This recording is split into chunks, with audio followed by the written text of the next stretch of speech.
In today's video, I'm going to teach you how to enable dark mode for Google Calendar on your web browser. This quick and easy adjustment can make a big difference, especially if you spend a lot of time online. Dark mode not only looks sleek, but also helps reduce eye strain during late-night work sessions. Let's jump right in. First, go ahead and open your web browser and navigate to the Google Calendar website. If you aren't logged in yet, you'll need to enter your Google account credentials to access your calendar. Once you're in, you'll notice your usual calendar layout with all your events and reminders laid out for you.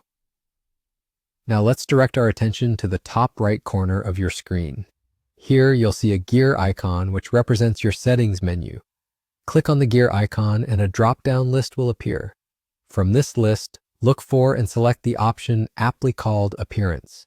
In this section, you can change the visual style of your calendar to better suit your preferences. Now under the appearance settings, you'll find a theme option labeled Dark.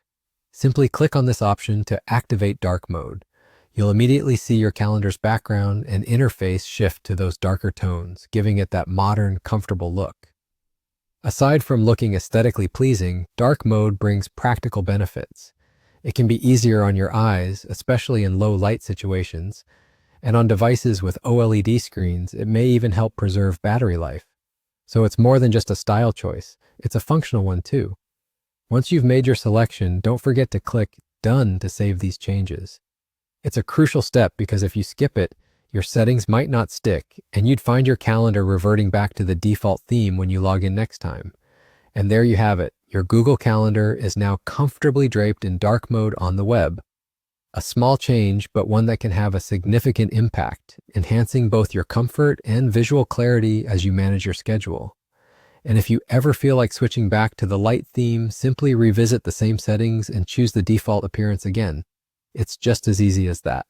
Thanks so much for watching. If you found this tutorial helpful, please don't forget to like, subscribe, and stay tuned for more simple tech tips that aim to make your daily tasks a breeze. Happy scheduling and see you in the next video.